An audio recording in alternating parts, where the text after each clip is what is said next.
Now, middleweights. Nick, I'm about to get cut if I don't win this fight. Ring versus Chris Camozzi. Right.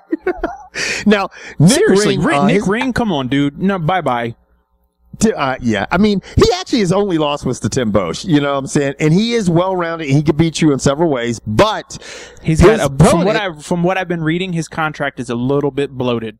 Because the other thing the other thing you have to look at is what's it cost for these guys to show up, and then what's it cost them to win. So if I'm just saying, look, Ring needs to start. You have to start looking at these, thinking who's going to put on an exciting performance. I would love to see. I mean, if we get that Brian Stan Vanderlei fight just sprinkled in here, that would be awesome. I don't think it's going to happen, but it would be awesome. You know what? And that's the thing. I don't think it's going to happen because I think with Nick Ring and Chris Camozzi, I mean, you're looking at two very methodical type opponents. You know what I mean? And they're neither one of them are big finishers. I mean, you know, just don't have a record of that. So I think you could look at a very methodical fight, which you and I both know. I mean, it's great because you see some technical shit, but right. I mean, if these guys want to, you know, implement their jiu-jitsu skills and go from transition to transition, Dana White appreciates that as much as a stand-up battle. So I mean, your owner doesn't only see things one way. He's not the typical MMA fan. But I think these guys are gonna, like I've said in the last two fights, you're gonna have to put on a show. You're gonna have to entertain the crowd. You're gonna have to get people behind you and cheering. With that said, I think Nick Ring's gonna just grind this out to a UD. You think he's gonna win? I'm gonna go with Chris Camozzi. I'm taking the other side. Now, this fight, I'm excited to see because we get to see Carlos put it in reverse Condit versus the Mad Bomber, Johny Hendricks. Right. That is, Johny Hendricks right now might pissed be off. He's pissed off for number one because he thinks he should be fighting GSP. And number two, I think he's going to take that shit out on Carlos Condit's face. I'm going to tell you, well, the bottom line is we know the winner of this fight will be facing the winner of GSP Diaz, you know?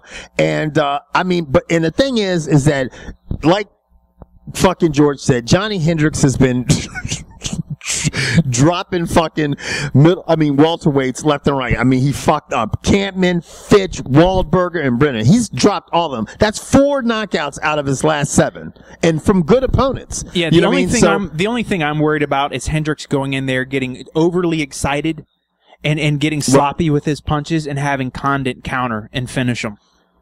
That's the only. I just hope Condit I hope Hendricks goes into this with a cool head, looks for an opening, and flattens Condit. But if he leaves himself open, Condit can win this fight just as easily as Hendricks can, in my opinion. Yeah. I think you can literally flip a coin.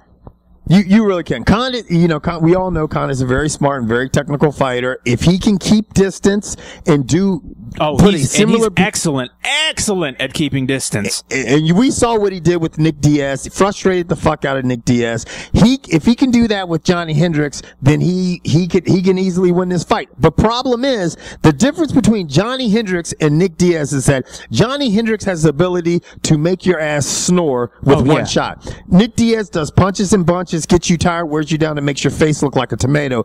Johny Hendricks hits you one time, and you're like, what the fuck happened? You know what I mean? You're waking up, and there's TSA people around. Right. Now, I think if he can avoid the leg kicks of Condit, get in the inside, and do it smart without getting countered, I think I've got Johny Hendricks winning this fight. That's what Vegas has. Who do you have? I want Johny Hendricks to win. I want Johny Hendricks to win, too. I don't put it this way. Not only the main reason I want to see Johny Hendricks win is because I do not want to see another Carlos Condit GSP fight. And I know I just gave away my prediction on the next fight, but that's the truth. Comical, brash, and sometimes politically incorrect. The Uncut Sports Show. Non-traditional sports coverage delivered the way you like it by your uncensored co-hosts, Kevin White and George Bedford.